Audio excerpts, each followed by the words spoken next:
Welcome back to the Golden Takes channel.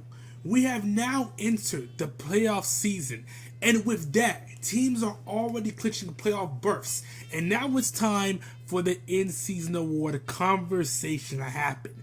In this video, I'm going to discuss the MVP candidates, who is my MVP, and why. Hi, my name is Golden Takes, and this is my Golden Take. And I gotta worry about trade talk. I'm the MVP. I'm the MVP of this league. The best basketball players in the world. I was honored with the MVP. The MVP, the best basketball player in the world. And when I lose, this is what I gotta go through. You're up 2-0. What's the story? Are you not happy, or you're only half happy, or Still to be happy about. you're up 2-0? Job's not finished. Job finished? I don't think so. Okay.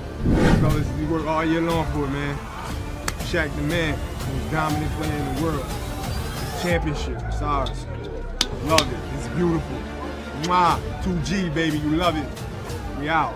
Let's go from least likely to win and go from there. Jaylen Brown is a player who has proved a lot of people wrong this season. A Celtics team that lost its best player in the playoffs were deemed a team in a weak Eastern Conference that would take a gap year because Brown just wasn't offensively capable enough to lead this team. Also, it was just the remnants of the championship team, but we were wrong. Jaylen Brown this season was able to not fully fill the shoes of Tatum, but make that leap we weren't expecting.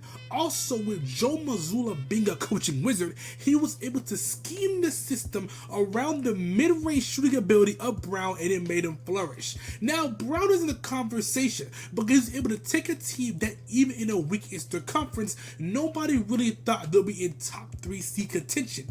But why is he low on my list? Brown, I feel like offensively, just isn't as good as the rest of his players.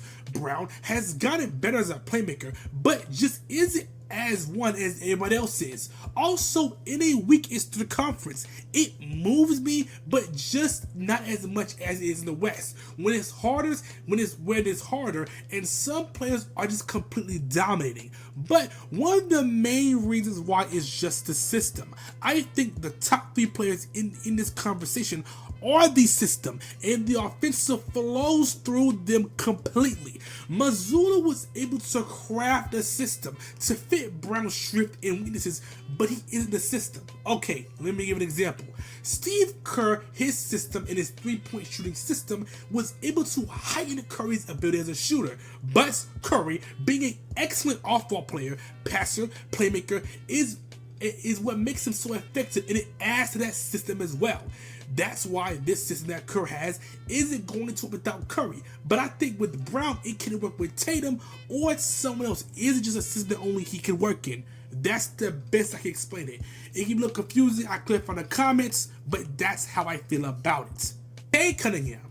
I made a video on the Detroit Pistons team in my 15 days, 15 takes series back in December. The same concerns I had in that video and praises still stand, so let me get straight to the points. First off, Cade has unfortunately suffered a collapsed lung, and it's a chance he might be eligible for any in-season awards, which I think is absolutely ridiculous. If anyone deserves it, it is Cade. Cade is single-handedly the offense, as the Pistons' offensive rating without Cade dips significantly.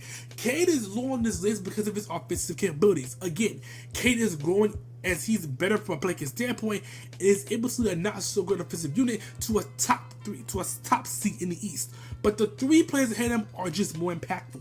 I have been a K defender for a year and some change now, and love the player he has become. But I think the 3 players ahead of him are just better offensively and one defensively. Now, here are the 3 candidates I think are most likely to win it. And again, it's in order. Luka Doncic. Now, usually I make a prediction video, and I did this year. We're just doing a little bit differently this year. Anyways, Luka is usually my pick to win MVP just because of his impact offensively. Luka is one of the greatest offensive players in the NBA right now, and it has been shown recently. The Lakers are currently on fire. It is because of Luka and the Lakers gelling into their roles. LeBron is in his third option role, and Reeves is slowly coming back from injury as he needs to play better, but that's the point. Luka at the beginning of this season just didn't look like the same player due to the rim pressure he usually attracts no longer being there and his 3-point shooting lacking. But this hasn't been the case recently, and that's why he's only number 3 on my list, because of the word recently. I think Luka, if you have done this all season, would be my number 1 pick.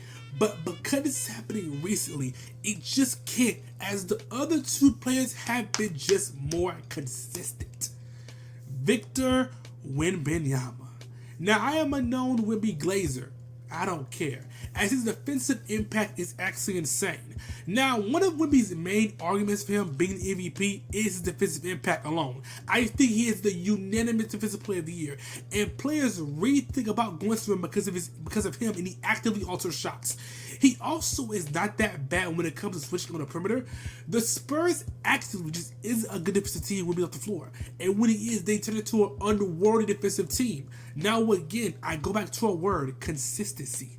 Wemby has gotten better offensively as season going on, which is great, but the first half of the season was filled with injuries and inconsistent offensive play. Wemby's defensive impact is what I have number 2, and as it is actually insane, but he's just a more consistent player, and his name is Shai Gilgeous-Alexander. A lot of already said he's the MVP. Yeah, they gon' hate this. MVP like SGA, I swear I can't miss. So there's going to be a conversation. Shai this season just has been more insane offensively. Remember the beginning of the season where he would drop 30 and just sit in the 4th quarter? This Thunder team is just so good defensively, and I glazed them a lot last year. Let me not keep on going with that. But with Chet kind of stagnating offensively, it caused Shai to grow more playmaker-wise, which is why I was hesitant being the best player in the league last year. Shai has gotten better, being a playmaker and a passer, and he just is the offensive system OKC. While, yes, they can have a good team and give you great bench depth and really just depth in general, but at the end of the day, who was going to hit that shot? Who is going to lead this team to the promised land and set the team and out on the flourish? Shai Gilgeous-Alexander. He is the MVP. This has been Golden Takes, and that was my Golden Take.